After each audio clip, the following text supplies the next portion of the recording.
Ito ang radyo ng bagong henerasyon. Sumasahimpapawid sa pamamagitan ng internet at live streaming. Radyong pinagkakatiwalaan ng sambayanang Pilipino. Mula noon hanggang ngayon, maghahatid ng pinakasariwang mga balita sa loob at labas ng bansa. Tatalakayin ng mga isyu ng bayan. Magbibigay ng public service at makikipagkwentuhan sa mga sikat. Mula sa puso ng Metro Manila, sumasahimpapawid live ang DZGG, ang radyo ng bagong henerasyon. DZGG is a proud member of the Philippine Online Broadcasters Association. Mga masugid naming tagapakinig at taga-subaybay, matutunghayan at mapapakinggan natin ang programang pinamagatang Mga Lihim na Kalatas tuwing linggo ng gabi. Layunin ng Lihim na Kalatas ay makapagbahagi ng mga kwento ng buhay ng bawat tao at makapagbigay ng inspirasyon. Maaari kayong magbigay ng mga reaksyon, puro-puro o suwestyon. Tulungan natin ang mga nagbahagi ng kanilang mahalagang kwento o istorya na magkaroon ng katahimikan at masagot kahit papaano ang mga katanungan sa kanilang isipay gumugulo. Maaari tayong makatulong sa pamamagitan ng inyong boses at komento. At ito ay pangungunahan ng ating tagapagsalaysay na si Miss Tani Capiral. Atin siyang makakasama tuwing araw ng linggo sa ganap na 8:00 ng gabi. Subaybayan at pakinggan natin ang mga kwento ng buhay at sa inyo ng DZGG. Inyo ito, dito, kayo ang bida. Isang programang pinululutan ng tayaman upang managagawa, pagpapakaso at mamamahal sa barangay. Ang programang barangay ay pinalahan ng mga proyekto at pagpapatukan ng mga bagong programa sa barangay. Makikilala din dito mga opisyal na naglingkod at naghahangad magserbisyo sa barangay. Kaya, halina kayo, mga kabarangay, manood at kilatisin natin ang ating mga opisyal ng barangay. Samahan sina Rolly Bonyon at Boyet Guillermo sa kanilang 1 oras na programa mula 11:00 ng umaga hanggang 12:00 ng tanghali, tuwing Lunes hanggang Biyernes. Barangay in Action! Narito na ang mga pinagpipintagang ng programa. Balitang Pilipinas Worldwide! Programang siksik na balita, komentaryo at serbisyo publiko. Ang mga balita ay tatalakay ni Boyet Guillermo, magbibigay ng puro-puro at paglilinaw sa likod ng mga balita na nagmumula sa sikat na tao. Sa bahagi ng Balitang Pilipinas Worldwide, hindi mawawala ang serbisyo publiko para sa mga kababayan na nangangailangan ng tulong. Balitang Pilipinas Worldwide. Narito, ating kapagdating balita si Boyet Guillermo.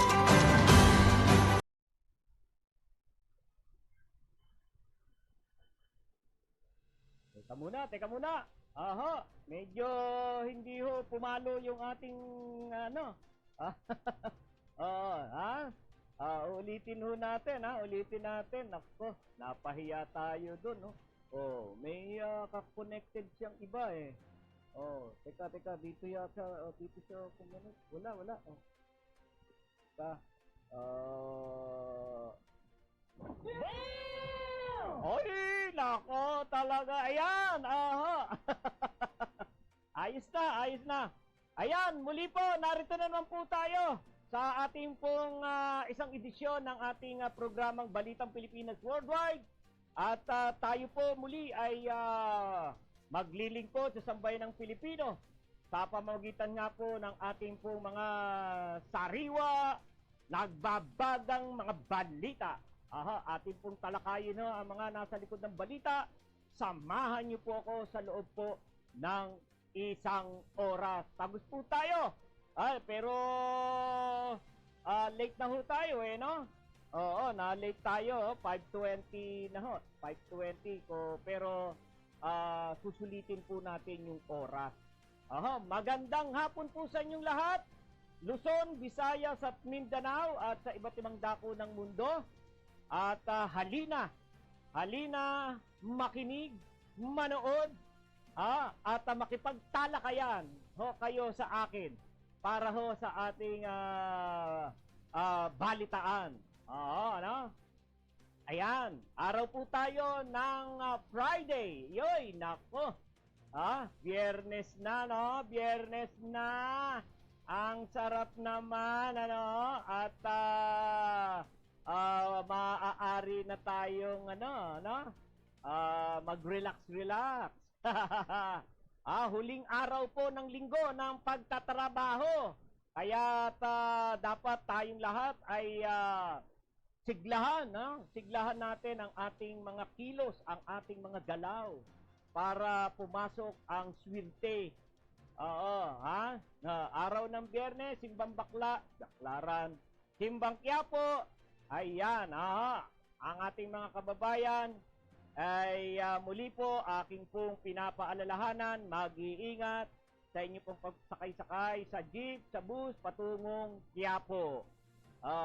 Ingatan ang mga mahalagang gamit sa katawan, lalo na cellphone, mga kumikinang-kinang, ang tenga, ang leeg, ang daliri at ang braso.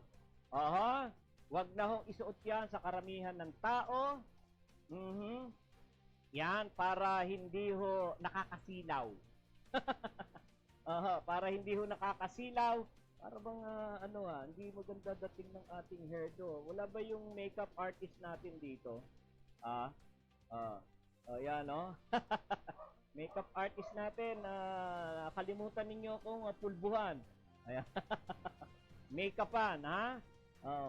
Nakita ko sarili ko, para akong sinambunutan ng, para akong nakipagsabunutan nito, yung ating hairdo medyo magulo. Kitang-kita. Yan, pero ayos lang. Ayos lang ho yan. Talagang wala na ho talaga yung magagawa tayo sa buhok natin. Talagang ganyan na yan. Manipis na Luminipis na di na ho natin talaga mapipigilan ang mga ganyang Okay, so tayo po kamusta, tayo ba ngayon, nakakaranas ba tayo ng pag-ulan sa Metro Manila? Meron ba tayong mga pag-ulan? Wala ho, Meron hong tinatawag na color coding sa rain, sa ulan doon ho sa parte ho yata ng Sambales. Sa Sambales ang itinaas meron silang color coding doon. Orange, mga ganyan. Orange rainfall. Yan, dito sa Metro Manila, sa maghapon naman, wala naman tayong naramdaman na ihip ng hangin, maulan, pero makulimlim na kung saan natatakpan yung araw. Hindi masyadong mainit. Hindi masyadong mainit, pero sa bandang gabi baka magkaroon ho ng thunderstorm, local thunderstorm, kasi normal ho yun. Kung minsan ganyan talaga, sa gabi ho nagkakaroon ng pag-ulan. Yan. At siguro naman nandito na ho kayo sa nasa inyo na kayong bahay, at hindi na mapanganib na kayo ay mabasa, na saan galing sa trabaho, baka mapasma, diba? Okay. So,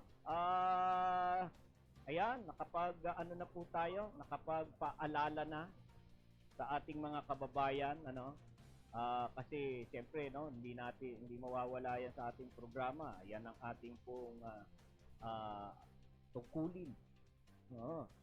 Tungkulin ko po na kayo ay laging bigyan ng gamot kapag araw ho ng Miyerkules at Biyernes. Aha, no?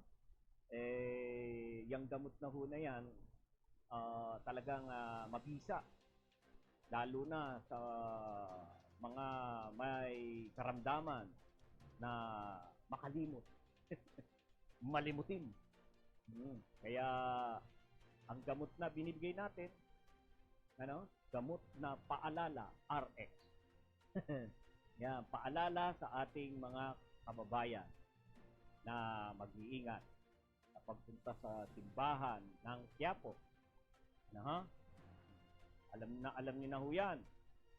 Huwag hahabulin ang jeep.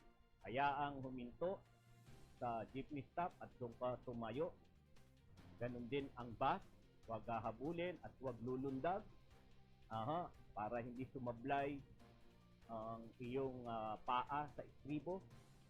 Kapag sumablay, diba? Magulungan ka ng gulong ng hulihan ng bus. Nakakatakot. Sa mga mandurukot. Mga mandurukot. Kung kayo nakikipag-agawan sa pagsakay, yapusin mo ang iyong bag dahil nakikipag-agawan din po yan sa pagsakay. Nakikipag-agawan yan dahil siyempre hindi nyo napapansin. Mahirap pakiramdaman dahil siksikan. Agawan. Kakatulakan pa nga yan. Yun, nanunulak din niya kunwari. Nanunulak yan, pero nandurukot na, ha? Kaya yan mga style, mga modus. Ang modus sa loob ng jeep, tulad na sinasabi natin, mayroong brown envelope. May brown envelope ako dito. Yan, brown envelope. Pag may dala silang brown envelope, magduda ka na. Kasi style yun nila na para tingnan sila, ang tingin sa kanila ay mag-a-apply ng trabaho. Mga naka-aslong aslib din yan. Tulad ng inyong lingkod. Aslong aslib. Yun yaan ang kanilang style para hindi mapaghinalaan at isipin sa kanila sila ay mabubuting tao dahil kung minsan ang ating mga kababayan nasa panglabas na kaanyuan tumitingin. Maganda ang forma, Quiapo, Muganda, sexy ang pananamit, ang galing pumorma. Kaya yan, diyan tayo nabibiktima. Dahil sa panglabas tayo, nakaanyuan tumitingin. Tungkol sa brown envelope, ito ho yung ginagamit nila na pang-cover. Kaya nakaupo sila, kaganyan yan, pero ang kamay ho niyan, gumagapang na yan. Gumagapang-gapang yan ganyan. Naka-cover yan. At hindi nakaupo ng maayos. Naka-side yan. Nakaupo na side. Dahil talagang kunwari ganun yan gumagalaw-galaw ang jeep, diba? Nakahawak ka at ayun, ang kamay niya nakaganon. At yung katabi niyang dinudukutan niya, kasamahan niya yung katabi nung dinudukutan niya, kasamahan niya yun. At yun naman ang gigit-gitin ka, patulak. Siyempre yung attention mo dun napupunta sa nang gigit-git. Habang ikaw naman ay dinudukutan. Bakit ka ginigit-git? Para medyo lumapit-lapit at hindi mahirapan yung kamay ng kanyang kasamahan na nandudukot na. Para maabot. Madaling maabot. Kaya ka ginigit-git. At doon yung attention mo nga nandun sa nanggigit-git sa'yo. Yan ganyan ang mga modus. Kapag makikita mo naman ng mga mata rin yan. Oo, mga mata niyan. Hindi yan titingin sa inyo. O, kunyari yan, wala yang pakialam. Kunyari lang yan na yung mga ganyan. Hindi yan titingin ng diretsahan sa inyong mga mata. Yung style pa na hulog-hulog barya. Yan, hulog barya. Sa harapan mo, ihuhulog ang barya. May naghulog. Tapos may isang dudu o yuyuko para kunin yung nahulog na barya dahil kunwari siya ay nagmamalasakit o kaya ay tutulong.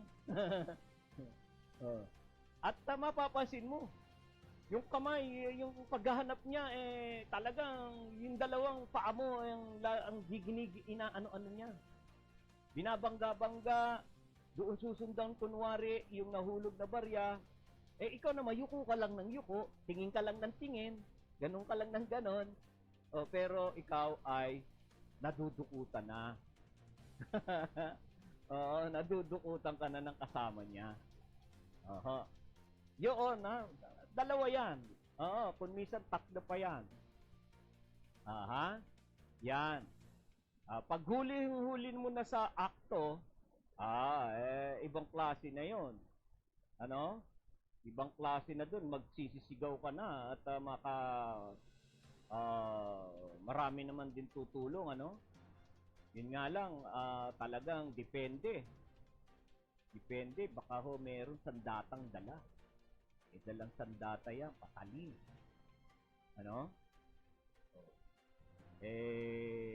Siguro,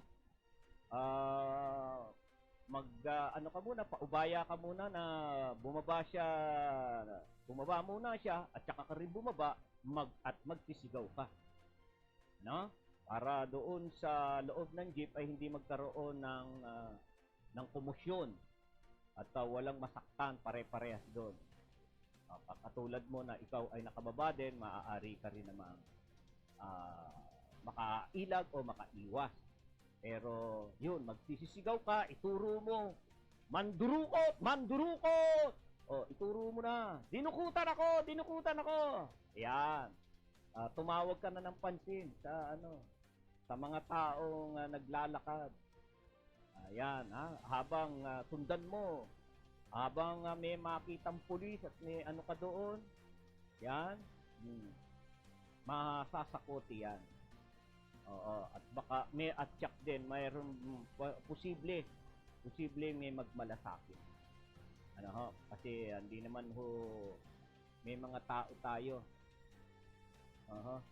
May mga tao, sino yan? Sino yan?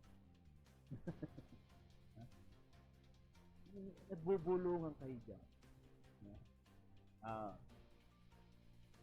May magmamalasakit dyan na harangin yan. Harangin para mahuli. Kaya yan, dyan ho kayo, mga modus.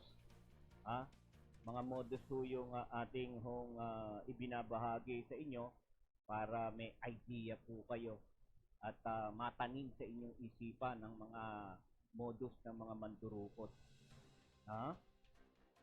Ang cellphone naman, yan, at usong-uso pa rin ho ang riding in tandem. Yan ho, nakatambay lang din ho. Akala nyo, mga rider yan, mga angkas-angkas yan. Meron niyang kasama rin na yun ang hablot, sabay sakay, o kaya dalawa na sila, dadaan ng kanyan, sabay hablot. Kaya't lagi ho tayong alerto sa paligid. Sa madaling sabi, alerto tayo sa ating sarili, sa paligid, na para na-anticipate po natin ang paligid. Diba? Nasusuri natin ang paligid. Meron bang nagbabantang, diba? Mang-hold up sa'yo.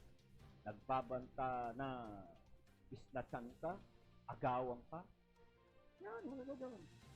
Huwag mo nang huwag ka nang pasilip-silip sa cellphone mo. Okay. Yung mga message, tiis-tiisin muna. Tiis-tiisin muna. At tingnan na lang ho yan kapag nandun na kayo sa lugar na ligtas. Ha? Okay. So, nabati po muna tayo. Yan, si Paring Crispin Lambayan. Daily Concepcion. Happy Friday to all. God bless. Gandang hapon po sa ating lahat. DZWD. Sabi ni Paring Crispin. Hoy, si Catalina Lim. Wow, maaga siya.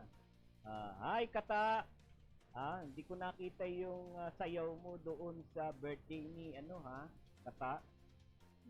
May hindi umiindak ang iyong mga balakka. Palakpak ka lang ng palakpak. Daya. Pero yung mga kasamahan mo talagang todo indak. Pumapalantik ang mga balakang na matitigas.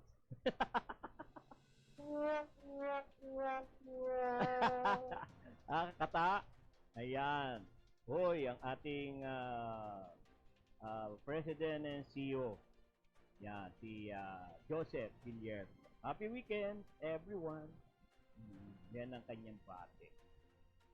Okay, sige. Tayo po ay silip po tayo ng ating mga balita at ating pong alakayin, dahil ayan. Oh, but ano ba to? Okay. Yan. Ano mo nga yan? Lipat mo yan. Pinumpirme yung aksidente. Kaya nga, sige, dyan natin ang pisahan din yan. Ayan. Yung pangyayari pinumpirme pangyayari po nung pagkabangga po ng oil tanker sa bangka ng mangingisda. Ayan, pinumpirma po ng Philippine Coast Guard na aksidente. Oo, aksidente ho, hindi ho sinasadya, ibig sabihin. Nabangga yung iba ho yung binangga, pag binangga, sinadya. Nabangga yung yung maliit na bangkang pangisda ng ating mga mangingisda. Na kung saan natatandaan, tatlo po yung patay. Dalawang crew at yung kapitan pala, mahigit pala sila doon, 14 ng mga mangingisda. Inumpirma po ng Philippine Coast Guard o PCG for the West Philippine Sea na aksidente ang nakikitang dahilan ng pagkakabangga ng isang crude oil tanker sa bangka ng mga mangingisdang Pinoy sa bahagi ng Pangasinan. Oo, tayo ang mga nakabalita ng ganyang insidente, di ba? Naglalaro na naman ho ang isip kasi sa bahagi po yan ng Scarborough Shoal sa Baho di Masinloc, iniisip na baka hindi ho, di ba? Hindi bangka, hindi private vessel ho yung nakabangga, kundi iniisip po dyan baka ho sa China. Buti naman po hindi. Hindi naman po. Ayan, at sinasabi po ng Philippine Coast Guard aksidente ho. Kung napanood po natin, di ba, nakikita natin yung monitor ng PCG na kung saan di ba, meron dong mga sa screen mga bangka na nandun, tumatakbo. Oo. At may isa doon na bangka na nakahinto, inano siya, nakagasaan ba, kumbaga talagang nadaanan siya ng walang hinto-hinto. Yan po ay sinabi po ni Commodore J. Tariela ng PCG o the West Philippine Sea. Batay po sa initial na investigasyon na ginawa nila. Aha. Sa isang panayam, no, sinabi ni Tariela na lumalabas na hindi intensyon o sinadya ang nangyari sa pagbangga, kundi isang aksidente. Tumutugma naman daw ho ito sa mga testimonya ng nakaligtas na mga mangingisda na mangyari yung insidente. Oo. Dahil lang alas 4 po ng madaling araw no? O, madilim ho doon at sinasabi nga po yung masama din ho ang panahon. Masama ang panahon. At yan yan ho yung kwento ng mga mangisdang kasama ho doon sa barko na yun. Sila ho ay nakaligtas, balit yun nga po, yung tatlo napatakluban ho yata. Natakluban na ho sila ng bangka at yun, hindi na ho sila So, tumutugma daw ho yun. Tumutugma yung kwento ng mangingisdang kasama ko. So, naroon ang kanilang motherboat kasama, masama ang lagay ng panahon, kaya may posibilidad na hindi nga sila napansin ng malaking barko. So, mahirap din kasi pag antake, talagang laki. At siyempre, ang kanilang site, no, straight lang straight, ay kung gabi pa, hindi mo mapapansin talaga na merong lumulutang-lutang na bagay Madilim hindi namang napakalinaw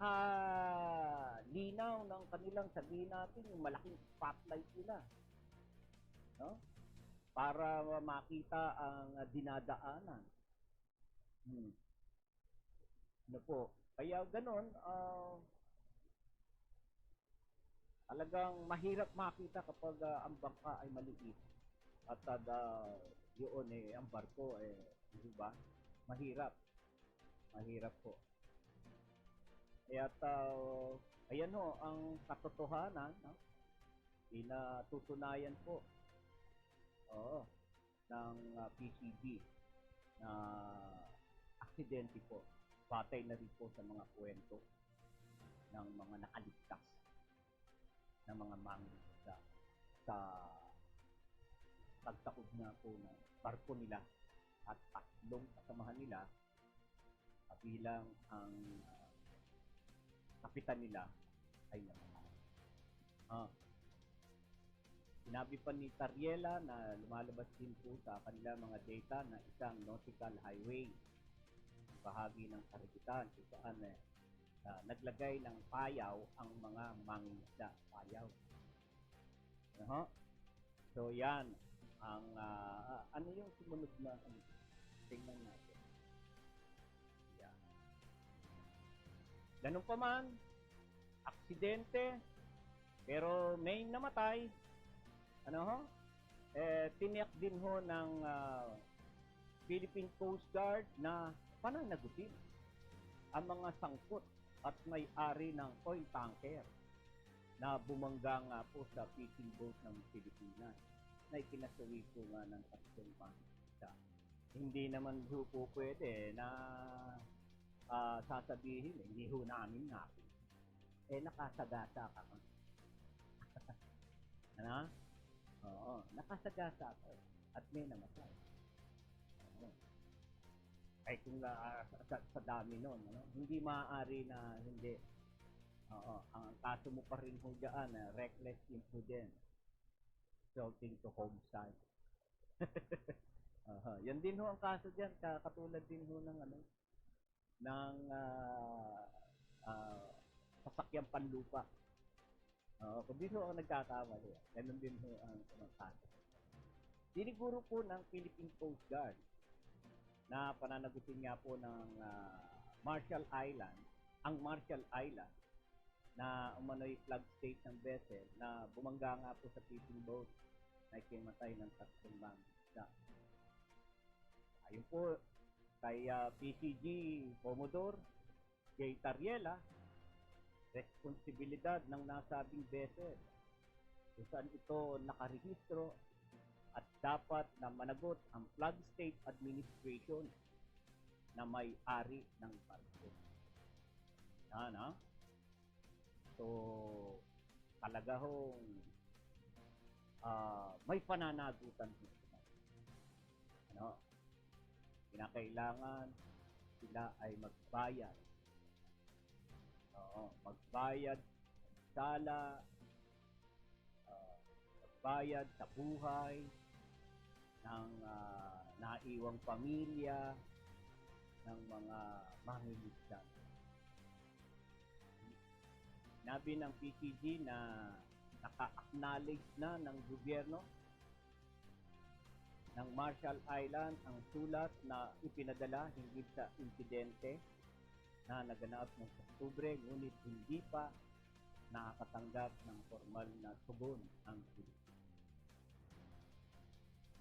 Mulat na po si PCG Commander Admiral Artemio Abu sa Marshall Island para hilingin ang kanilang kooperasyon sa pag-imbestiga sa oil tanker na bumangga sa fishing boat na nagngangalang Darien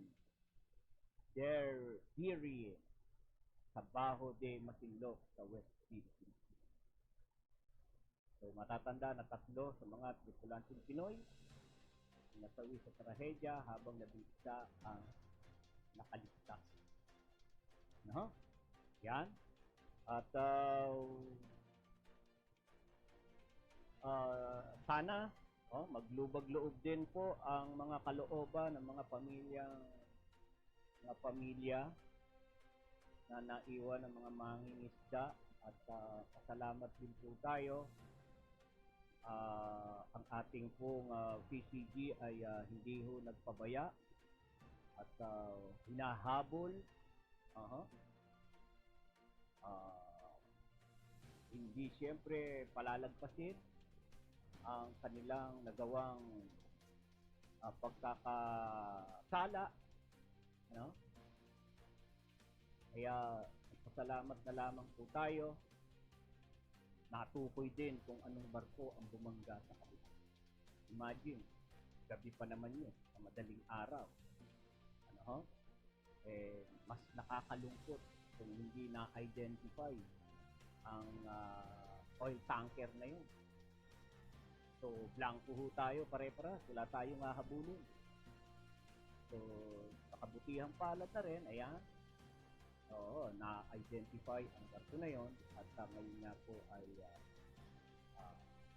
hinahabol po sila ng ating pagmamahal para panagutan ang kanilang nagawang pagtitid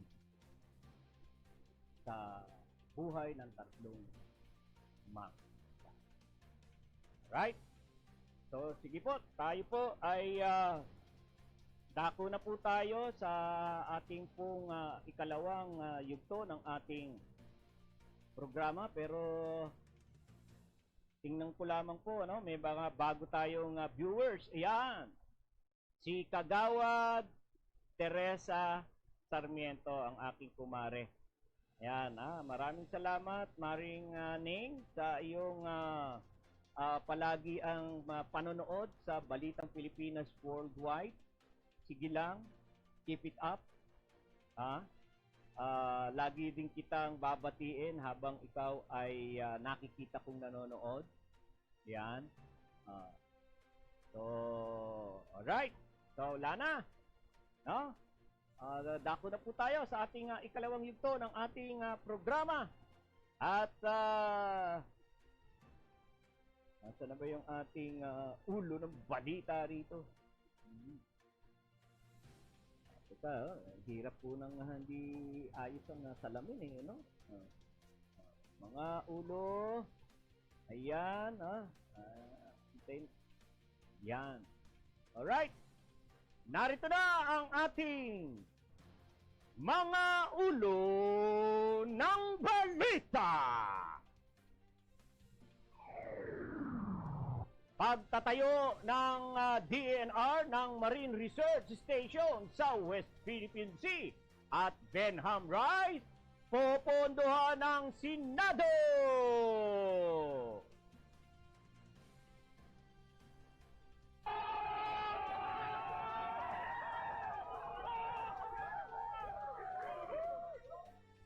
Pamahalaang Lungsod Taguig nagbigay ng mga tablet bundles sa mga guro ng pampublikong paaralan sa pagdiriwang ng National Teachers Month.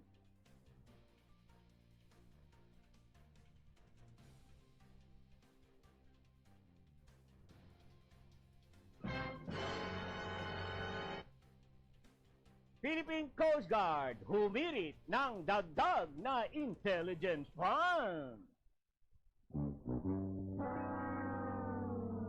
Presyo ng bigas posibleng bumaba ng 36 pesos kada kilo. Ayon yan sa Department of Agriculture. Pagpapaigting sa paggamit ng irrigation water at pagsusulong ng water security sa Pilipinas, palalakasin pa ng Marcos Administration.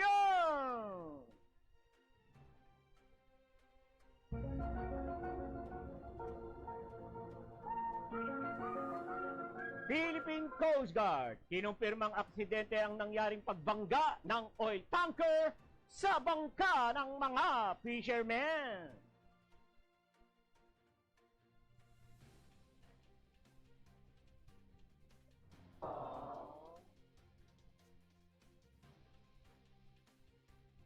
PCG, tiniyak na pananagutin ng mga sangkot at may-ari ng oil tanker na bumangga sa fishing boat ng Pilipinas na ikinasawi ng 3 mangingisda.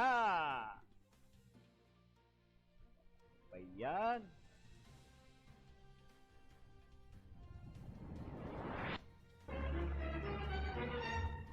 ₱10 milyong budget natanggap ng PCG mula sa COMELEC para sa barangay at SK eleksyon.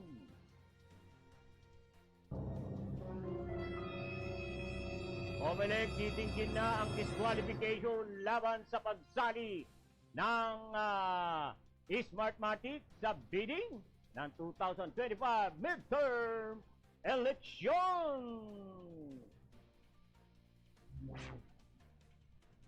Karagdagang 7 election-related incidents sa bansa na itala ng COMELEC.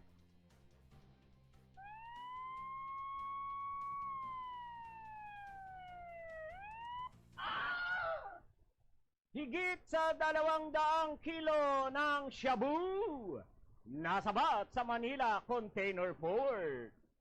Ano ba yun? 4 katao patay sa sunog sa Taguig.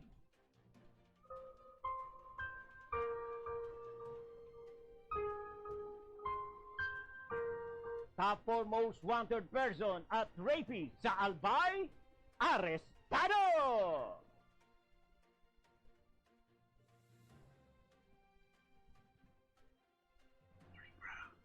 Inflation rate bumili sa 6.1% sa buwan ng Setyembre.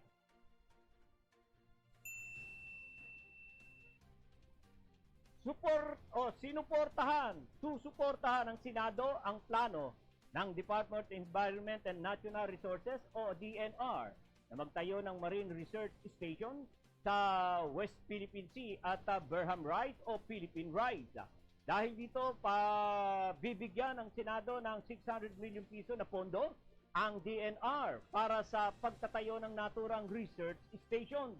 Ayon kay Senate President Juan Miguel Zubiri, sinusuportahan nila ang pagtatayo ng Marine Research Station para sa pagsasaliksik ng marine environment ng bansa at makatulong sa mga siyentista at mga mangingisda na protektahan ang yamang dagat. Nikayat din ni Subiri ang DNR na resolbahin din ang mga issue ng reclamation project na walang takot at walang pinapaboran. DZGG. Sa pagdiriwang ng National Teachers Month, ang lungsod ng Taguig sa pamumuno ni Mayor Lani Cayetano ay namahagi ng mga tablet na may digital accessories sa mga guro ng pampublikong paaralan sa Taguig Convention Center.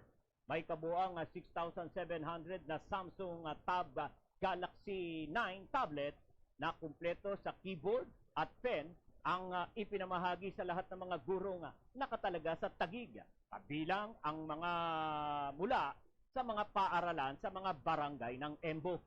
Sa kaganapan, ngayong araw, 103 Samsung Tab Galaxy 9 tablet set ang ipinamahagi sa 49 na punong guro, 52 pangulo ng mga guro kung saan sinaksihan ni DepEd School District Superintendent Dr. Alejandro Ibanez na naroroon sa Convention Hall. Ang ibang mga tablet ay ihahatid at ipamamahagi sa mga guro sa kanilang paaralan. Ang mga tablet na ito ay inaasahang tutulong sa mga tagapagturo ng pampublikong paaralan sa lungsod sa pag-curate na mga nakakaengganyo na lesson plan, gawing maayos ang pagtatala ng mga marka ng mag-aaralan at pagpapahusay ng kanilang pangkalahatang karanasan sa pagtuturo. Binigyan diin ni Mayor Lani Cayetano sa kanyang talumpati ang mahalagang papel ng mga guro sa paggamit ng kahusayan. Anya, ang lungsod ng Taguig ay palaging nakatuon para makatulong sa pag-ambag sa profesional na pag-unlad ng mga guro dahil ang bawat isa sa kanila ay gumaganap ng isang mahalagang papel na kung bakit ang ating lungsod, ang kanilang lungsod ay transformative, lively at caring. Binigyan din ni Mayor Lani na ang Taguig ay patuloy na nagtatakda ng pamantayan sa edukasyon na inuugnay ang tagumpay na ito sa hindi natitinag na pangangako at dedikasyon ng mga guro nito sa pampublikong paaralan. Anya, ang inisyatiba sa pamamahagi ng tablet ay nagsisilbi isa lamang sa maraming pagpapahayag ng pasasalamat sa mga masisipag na tagapagturong mga guro. Kinilala ni DepEd School Division Superintendent Dr. Alejandro Ibanez ang one-of-the-kind care na ibinigay ng Taguig sa mga tagapagturo nito at labis naman ang pasasalamat ng mga prinsipal at ang pangulo nila na si Mr. Nolito Estilles. Sabi nito, ang gadget ay talaga namang malaking tulong lalo na para sa mga estudyante, kaya kapag ginamit umano ito ng teacher, mas magiging productive at mas mabilis ang transfer of learning ng mga lesson. DZGG.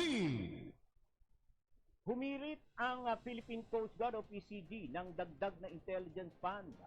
Paliwanag ni PCG spokesperson Rear Admiral Armando Balilo na sa haba ng coastline ng Pilipinas sa kanilang binabantayan, kailangan nilang magdagdag ng tauhan, mag-upgrade ng mga gamit at teknolohiya upang mas ma-improve ang pagsusurveillance, pagmamanman at pangungulekta ng mga impormasyon. Sa katunayan, anya, pangatlo ang Pilipinas sa mga bansa sa mundo na may mahabang coastline kasunod ng Indonesia at Canada. Sa kasalukuyan, sinabi ni Balilo, umaasa na lamang silang aabot pa sa hanggang 40,000 ang bilang ng kanilang mga tauhan sa loob ng termino ng Marcos Administration. Mula sa kasalukuyang 30,000 upang mas magampanan pa ang kanilang mga mandato. Dagdag pa ni Balilo, hindi lang West Philippine Sea ang kanilang binabantayan. Sa halip, maging ang southern backdoor ng bansa at ang eastern seaboard.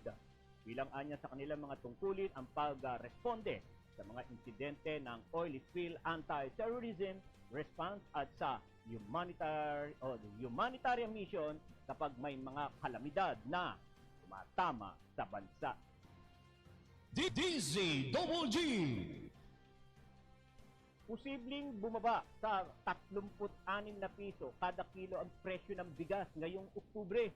Ayon kay Department of Agriculture or DA Undersecretary Domingo Panganiban, ito ay bunsod ng pagdami ng ani at supply ng bigas ngayong harvest season. Kung hindi niya nagtakda ng price cap si Pangulong Ferdinand Marcos Jr., posible lalong sumipa ang presyo ng bigas sa bansa. Palagaan niya ang naging hakbang ng Pangulong Marcos Jr. upang mahadlaga ng patuloy na pagsirit ng presyo ng bigas. DZWG. Lumagda ng kasunduan ng National Irrigation Administration o NIA at Department of Environment and Natural Resources o DNR. Ito ay para sa pagpapalakas ng water right ng NIA at para ma-promote pa ang water security ng Pilipinas. Ayon kay Department of Environment and Natural Resources o DNR, Undersecretary Carlos Primo David, layo ng kasunduang ito na gawing solido ang mga hakbang ng gobyerno sa pagtiyak ng water security kung saan hindi lamang basta gagamitin sa agri-sector. Sa halip, gagamitin din ito para sa power production, backwater supply, aquaculture, recreation, para sa turismo at iba pa. Ang DNR ang binigyan ng direktiba na mangalaga sa water resources ng bansa para matugunan nito ang pangangailangan batay na rin sa itinakda ng batas.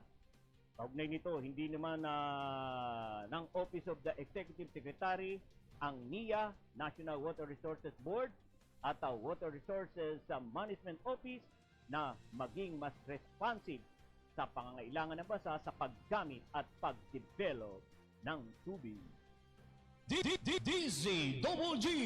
Kinumpirma ng Philippine Coast Guard o PCG for the West Philippine Sea na aksidente ang nakikitang dahilan ng pagkakabangga ng isang crude oil tanker sa bangka ng mga mangingisdang Pinoy sa bahagi ng Pangasinan. Ito ang sinabi ni Commodore J. Tariela ng Philippine Coast Guard for the West Philippine Sea batay sa inisyal na investigasyon na kanilang ginawa. Sa isang panayam, sinabi ni Tariela na lumalabas na hindi intensyon o sinadya ang nangyaring pagbangga kundi isang aksidente. Tumutugma niya ito sa mga testimonya na nakaligtas na mga mangingisda na nang mangyari ang insidente ay masyadong madilim ang bahagi ng karagatan kung saan naroon ang kanilang motherboard. Masama ang lagay ng panahon kaya may posibilidad na hindi nga sila napansin ng malaking barko. Nabi pa ni Tariela na lumabas din sa kanilang mga data na isang nautical highway ang bahagi ng karagatan kung saan naglagay ng payaw ang mga mangingisda. DZWG. Siniguro ng Philippine Coast Guard o PCG na pananagutin ang Marshall Island na umano'y flag state ng vessel na bumangga sa fishing boat na ikinamatay ng 3 mangingisda.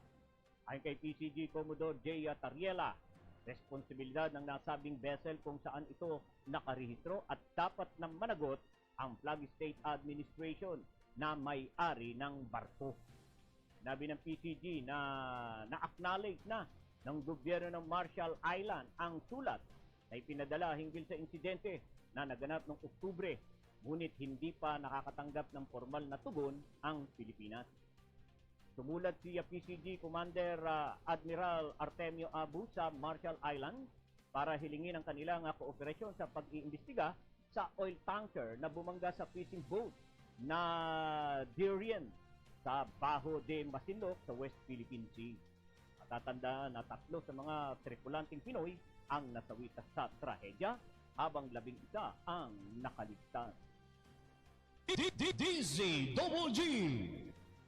Nakatanggap na ang Philippine Coast Guard ng 10 milyong pisong pondo mula sa Komisyon ng Eleksyon para sa barangay at SK eleksyon.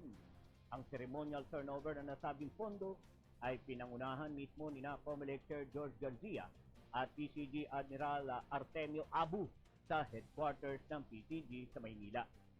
Ito ay para sa dagdag pondo ng ahensya para sa mga operasyon nito na may kaugnayan sa pagbabantay sa 2023 Barangay at Sangguniang Kabataan eleksyon.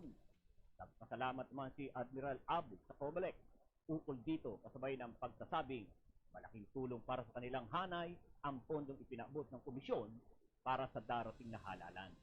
Samantala, ibinahagi naman ng Coast Guard na mayroon na rin itong internal tripartite agreement sa Philippine National Police at Armed Forces of the Philippines upang yakin na magiging maayos at ligtas ang gaganaping barangay at sangguniang kabataan eleksyon.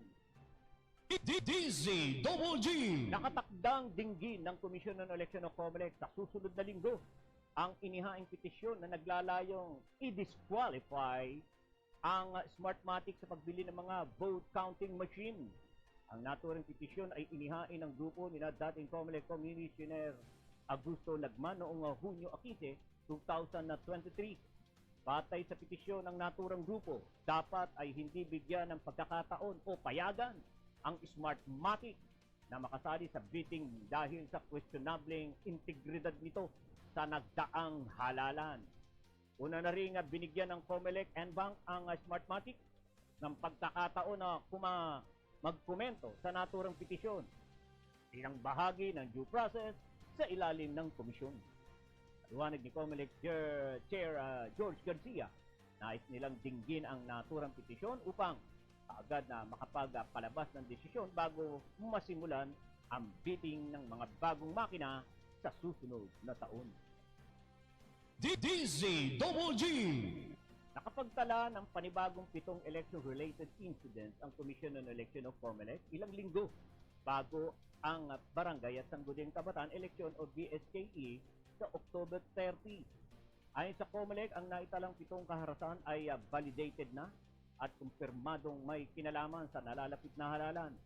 Kabilang dito ang pagpatay sa kandidato sa pagka-barangay captain sa Libon Albay, pagpatay sa re-election barangay chairman sa Taal, Batangas at kidnapping incident sa kaanak ng isang kandidato sa barangay sa Baloy, Lanao del Norte. Sa kabila nito, tiniyak ng COMELEC na sa tulong ng pulisya at militar ay pinaigting nila ang pagbabantay para matiyak na magiging mapayapa ang gagawing barangay SK election. Nasa higit 600,000 ang mga nakatatag na COMELEC checkpoint kada araw na nagresulta sa pagkaka-aresto ng 1,108 na individual mula nitong August 28 hanggang October 3 at pagkakakumpiska ng 673 mga baril. DZGG. Naharang ng mga otoridad ang isang shipment na naglalaman ng mahigit 200 kilo na shabu sa Manila International Container Port o MICP noong Huwebes.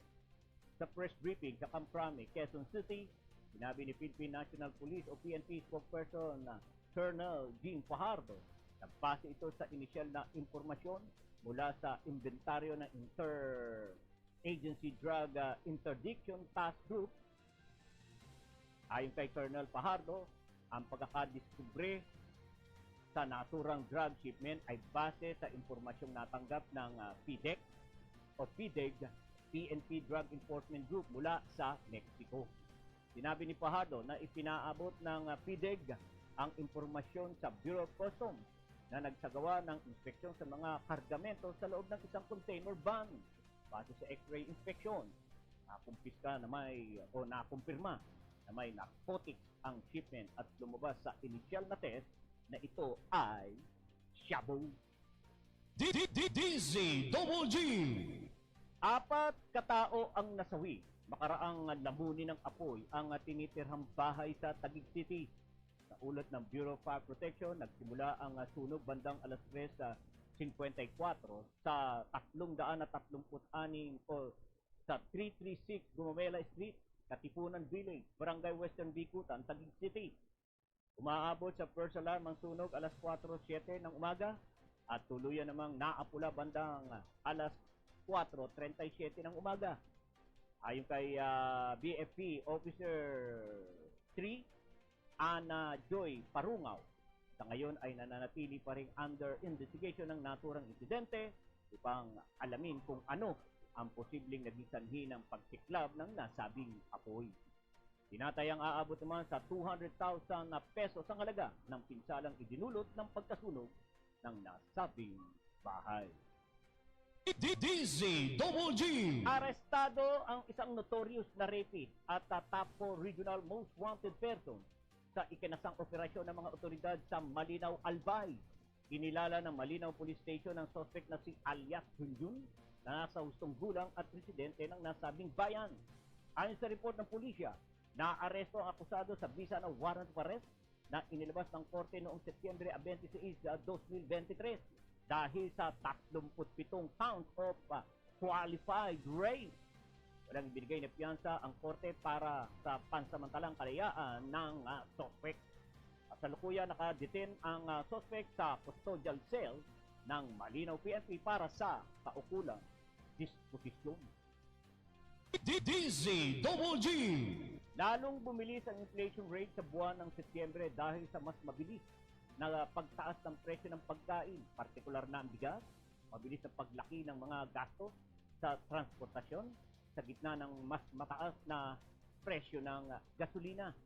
Nabi ni National Statistician at PSA Chief Claire Dennis Mapa na inflation rate ng pagtaas ng mga presyo ng mga consumer goods and services ay umabot sa 6.1% noong nakaraang buwan. Mas mabilis kaysa sa 5.3% rate na naitala noong Agosto. Anya, ang pangunahing dahilan ng mas mataas na antas ng inflation nitong Setyembre 2023 kaysa noong Agosto 2023 ay mas mabilis na pagtaas sa presyo ng food and non-alcoholic beverage. Giit pa ni Mapa na isang dahilan din ng mabilis na inflation ay ang mga presyo ng cereal product. Kabila nito, nagpaalala ang PSA na asahan pa rin ang paglalaro ng mga presyo ng bilihin sa bansa. DZGG. Alright. Meron tayong tatanggapin na pagulat mula sa labas ng ating bansa. Hindi bababa sa 100 katao patay sa bombing attack sa Syria. DZGG. Patrol Report. Si Dan Guillermo magbabalita. Sige nga, Dan, sa detalye. Hindi bababa sa 100 katao ang napatay sa isang pag-atake sa isang military academy sa Syria. Ayon sa War Monitor at isang opisyal, may mga weaponized drone na binomba ang ilang nasabing lugar matapos umalis ang defense minister ng Syria sa isang graduation ceremony. Isa ito sa pinakamadugong pag-atake laban sa isang Syrian army installation. Napatay ang mga sibilyan at tauhan ng militar sa pag-atake sa military academy sa gitnang lalawigan ng Homs at idinagdag na gumamit ng drone ang mga grupong terorista. Hindi tinukoy ng mga otoridad ang isang organisasyon at walang grupo ang agad na umangkin ng responsibilidad para sa nasabing pag-atake. Una rito, batay sa isinagawang investigasyon, 100 individual ang nasawi at 125 pa ang sugatan matapos ang pag-atake ng hindi pa kilalang terrorist group. Ito si Dan Guillermo nag-uulat para sa DZGG. Inyo ito, dito, kayo ang bida. Alright, maraming salamat, Dan Guillermo. So, yan po, dyan po nagwawakas ang ating po mga ulo at nagbabagang balita na nakalap po ng bulwagang balitaan ng DZGG Broadcasting Studio. Okay, so, tayo po ay wala na pong oras. At ako po ay magpapasalamat na po sa ating po mga naging viewers sa araw na ito kay Paring Crispin Lambayan, Deli Concepcion, Catalina Lim, Joseph Guillermo, Teresa Sarmiento. Maraming salamat sa inyong panonood at pagsama sa akin sa loob ng isang oras. Salamat. At siyempre, tayo po ay nagpapasalamat sa ating Panginoong Diyos sa kanya pong patuloy na pagsubaybay sa DZGG Broadcasting Studio at pagbibigay ng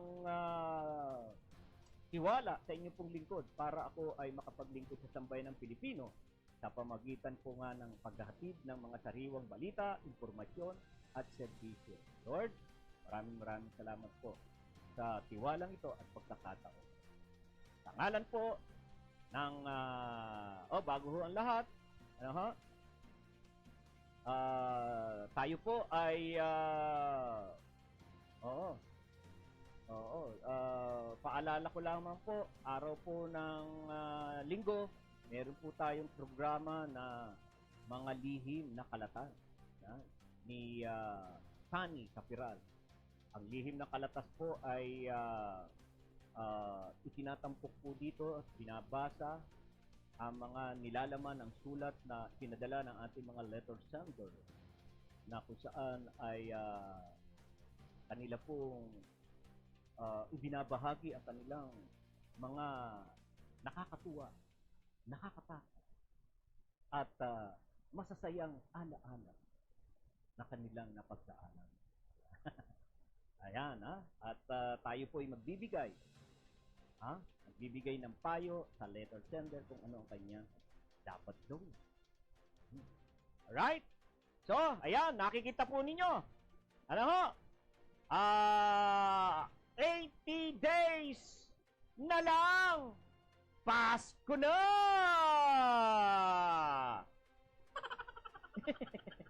Bakit ba ganon? Oo. Ulit. 80 days na lang. Pasko na! Ayan. Ay, mga bata, alis na kayo. Alright. Sa ngalan po ng aming news director, Jun Hariol, sa technical side, G. Laureño, at John Paul Destura. Ako naman po, si Boyd Guillermo, pansamantalang nagpapaalam at taga-anyaya po sa Lunes na. Lunes, Barangay in Action, 11 to 12 p.m. At sa hapon po, alas 5 hanggang alas 6, yan ang Balitang Pilipinas Worldwide. Magkita-kita po tayo, magkapanooran pa rin.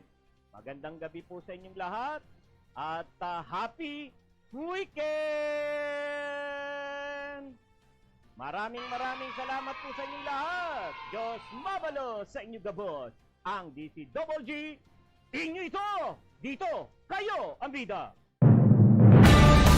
Ito ang radyo ng bagong henerasyon. Sumasahimpapawid sa pamamagitan ng internet at live streaming. Radyong pinagkakatiwalaan ng sambayanang Pilipino.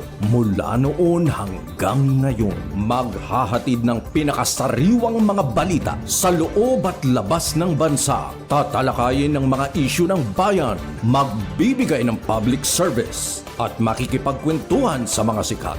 Mula sa puso ng Metro Manila, sumasahimpapawid live ang DZGG, ang radyo ng bagong henerasyon.